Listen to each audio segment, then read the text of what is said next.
Selamat datang di benar rapi. Oke. Selamat datang di salah. Halo guys, selamat datang di channel saya ya. Openingnya jelek banget, coba kita ulang. Halo guys, selamat datang di series My English Development Day ke-9. Jadi di day ke-9 ini saya mempelajari tentang menggambarkan atau menuliskan informasi seseorang ya. Bisa dari KTP, bisa dari CV or yang lainnya dah. Jadi materi ini itu satu, how to introduce ya, how to introduce somebody. Lalu yang kedua ada yes or no question juga, ini part kedua ya. Dan pasti kalian salvok dengan ada ini apa HP lagi sini, jadi ini buat ngerekam catatan saya dan juga di sini agak sedikit berbeda ya, jadi tidak hanya muka saya yang kelihatan, jadi nanti akan saya tampilkan di layar Anda catatan saya dan juga beberapa PR yang sudah diberikan oleh tutor ya, yaitu Ritually Daily ya, channel favorit aku buat belajar bahasa Inggris teman-teman. Oke, langsung saja kita munculkan satu. Oke, 1, 2, 3 sudah mulai. Dan di sini ya bisa kalian lihat ya, di sini saya sudah mencatat beberapa kalimat ya. Jadi di sini ada kalimat ya, sentences ya. Sudah kalimat dan juga ini yes or no questionnya teman-teman. Yang di ini sentences ya, dan di sini yes or no questionnya. Dan di sini juga ada tambahan ya, auxiliary, kata bantu ya. Nanti akan saya jelaskan. Yang pertama kita fokus dalam kalimat ini. Jadi si Ritually Daily itu memberikan sebuah informasi seseorang ya, dan dia juga sudah menuliskan beberapa sentences ya. Di sini yang pertama yaitu his name is Fernando Costa. Untuk yes or no questionnya itu is his name Fernando Costa. Jadi yang is ini teman-teman ya, bentar saya pakai pensil dulu. Pensil saya grip banget nih. Jadi yang is ini itu pindah ke depan sini ya. Ya, sebelum his.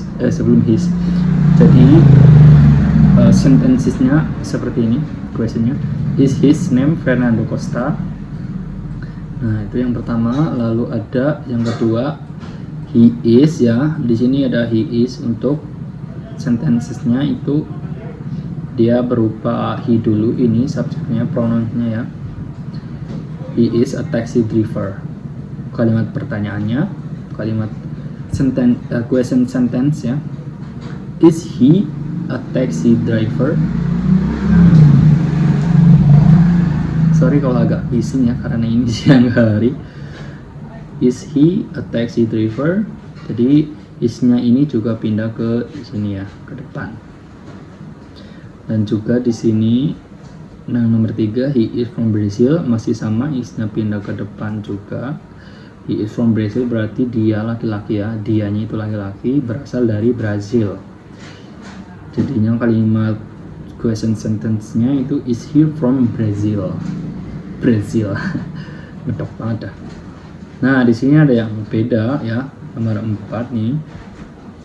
Sentence ada lama. Sentence keempat. He lives in Fortaleza. Nah, di sini kan beda ya, tidak menggunakan is, tapi ini menggunakan ini ya, like s di sini kayak gini. Jadi untuk kata bantunya ini ada dua, itu satu to be ya. To be itu ada is, am, dan are. Nah, yang kedua ada do dan does ya. Jadi what difference between do and does ini? Do itu kalau subjeknya itu I, you, they, we ya. I, you, they, we. Ayu Dewi. Singkat aja menjadi Ayu Dewi ya. Lalu does ini dia he, she, it ya. He, she, it. He, she, it teman-teman. Jadi karena dia di sini menggunakan he ya, dia menggunakan he, maka itu auxiliary-nya ya, kata bantunya itu menggunakan does teman-teman. Jadi does ini diletakkan di awal kalimat pertanyaan. Jadi does he live ya, live in Fortaleza. Jadi mengapa di sini tidak ada s-nya? Karena s-nya di sini itu udah pindah ke sini menjadi es ya teman-teman. Jadi seperti itu. Yang kelima juga sama, he walks all over Fortaleza. He walks all over Fortaleza. Seperti itu pengucapannya, kurang lebih. Ini di sini karena dia menggunakan he, maka dia di sini menggunakan does teman-teman. Does he walk all over Fortaleza? Walk-nya tidak menggunakan s ya. Pertanyaannya karena dia sudah pindah ke does teman-teman. Dan di sini saya diberikan PR juga. Sebentar, saya akan tampilkan di laptop saya teman-teman.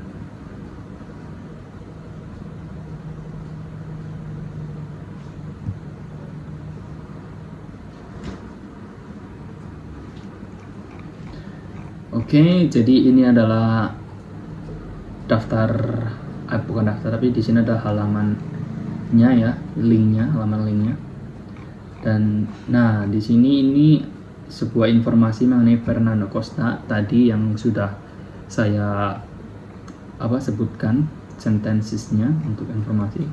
Dan di sini juga PR-nya itu melengkapi informasi mengenai Fernando ya, tentang Fernando.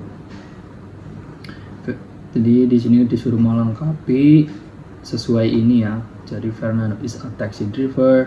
He comes from Brazil and he lives in Fortaleza. Lalu ada he walks all over Fortaleza. He speaks Portuguese and a little English. He isn't married. He has a dog. He likes walking his dog and playing soccer. Dan di sini juga ada bicarakan tentang Keiko dan Mark menggunakan informasi berikut. Keiko Wilson, jobnya an entrepreneur. Lalu country-nya Jepang, town New York, place or work at the United Nations, language Japanese, English and French, family married to an American, two son, 3 times king. Jadi di sini disuruh untuk membuat sentence-nya ya teman-teman. Jadi di sini saya sudah membuat kalimat sentence-nya. Saya geser catatan saya dulu. Nah, ini dia. Keiko Wilson, saya sudah menuliskannya di sini informasinya. Dan saya juga sudah membuat sentence-nya teman-teman. Yang pertama dari nama ya.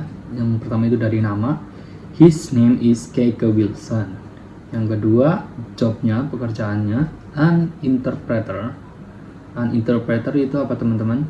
An interpreter, sebentar, saya juga lupa.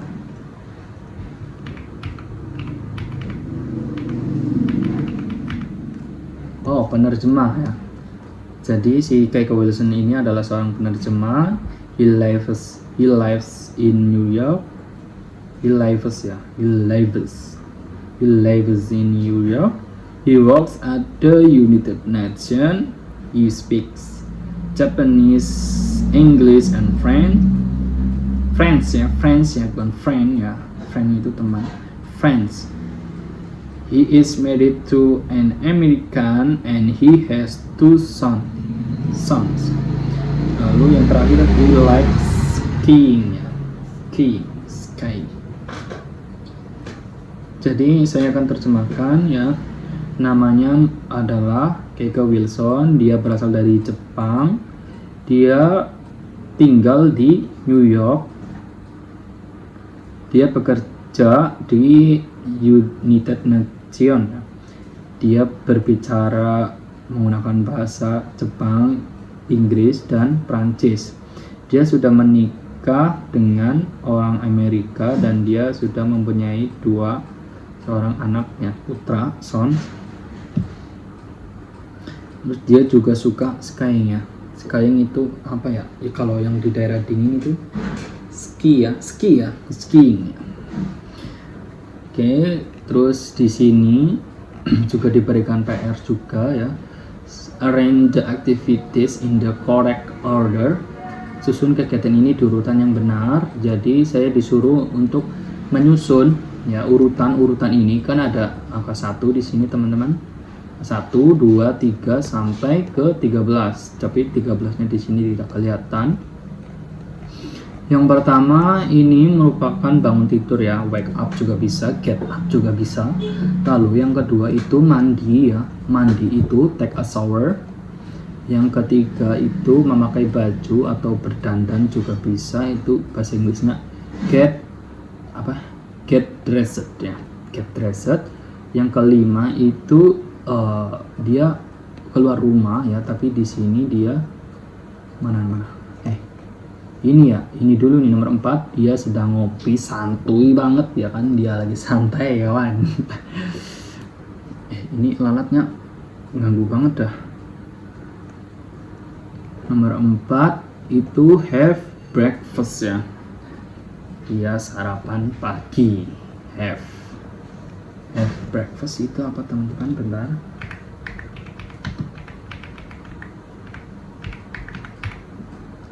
Have breakfast itu sarapan ya. Kirain saya have itu ada kalimat tambahan lagi ya, atau arti lagi. Lalu yang kelima itu left home, kalau nggak salah sih. Kan left home ya. Coba pengucapannya gimana? Leave home. Leave home. Leave home. Leave home. Leave home. Leave home. Leave home. Lalu yang keenam itu go, dia going to work ya, go to work. Yang ketujuh ini apa ini? Start work ya, start work ini dia lagi sedang bekerja, start work. Lalu yang ke-8 dia udah istirahat, berarti dia makan siang ya, have lunch. Setelah have lunch dia kembali ke rumah dan dia makan. Mana nih? Dia kembali ke rumah, go to home. 10 itu have dinner. 11 watch television. Nomor 12 itu read a book. Dan yang terakhir go to bed ya. Cuman yang 13 ini nggak kelihatan. Dan di sini diberikan sentence ya tentang hari keseharian John ya. John gets up ya. Jadi di sini ketika dia sudah menjadikan sebuah kalimat, maka get itu ditambahkan sebuah s ya teman-teman ya. John gets up at 7 o'clock. He takes a shower, then he gets dressed. John bangun jam 7. He takes a shower. Dia mandi ya. Dia mandi, lalu 4. kemudian He has coffee and toast for breakfast. kepencet guys. Aduh, ini lalatnya ganggu banget dah. Gak tahu kenapa lagi banyak lalat di rumah saya teman-teman, di rumahku. Then he gets dressed. Kemudian dia memakai baju. Yang keempat, he has coffee and toast for breakfast. Jadi dia minum kopi dan dan roti panggang untuk sarapan pagi. He leaves his apartment at 8:30 ya. Dia meninggalkan apartemennya jam at 8:30 itu 8:30 berarti setengah 9 teman-teman. Dia meninggal apartemennya itu setengah 9. Terus he goes to work by bus, dia pergi bekerja menggunakan bis ya. Lalu he works in a bookstore, he starts work at 9 o'clock. Dia bekerja di toko buku, dia start bekerja dari jam 9 ya. At 1 o'clock, jam 1, he has lunch in a small cafe ya. Dia pada saat jam 1 dia makan siang di cafe ya, small cafe kecil ya, cafe kecil, mungkin di Indonesia itu warung teman-teman. Lalu 9, he leaves work at 5:30 and goes home. Dia keluar, dia selesai bekerja pukul 5:30 dan dia pulang, 9. goes He home. leaves work at 5:30 and goes home. Goes home. Ini aksennya British teman-teman, bukan Amerika ya. Kata si rituali daily-nya teman-teman. Yang ke-10, first he has dinner. Yang pertama dia sarapan, dia makan malam. Kemudian then he watches television, kemudian dia menonton TV ya. Lalu he reads a book, dia membaca buku. Kemudian setelah dia membaca buku, and he goes to bed at 11 o'clock. Dan dia pergi ke tempat tidurnya pukul 11 ya. Pukul 11 bisa goes to bed itu pergi tidur juga bisa sih. Nah, di sini saya sudah mengucapkan 100% dan di sini sudah tidak bisa dikembalikan. So, jadi itu saja ya pelajaran ke day 9 hari ini sudah cukup teman-teman. Dan ini videonya panjang banget, berapa ini? Mau 20 menit ya. Oke lah, nggak apa-apa teman-teman, walaupun memori saya juga nggak banyak, tapi ini saya bukti dari konsisten saya belajar dan juga dokumentasi saya ya. Dan untuk kedepannya juga mungkin saya akan seperti ini teman-teman dalam menyampaikannya ya, jadi dari buku dan juga dari PR-nya si Rituali Daily teman-teman. Oke, itu saja cukup ya, ini mau 20 menit. Takut kalau penyimpanannya habis kan langsung kehilang semua di HP saya teman-teman. Oke, see you next time dan say goodbye.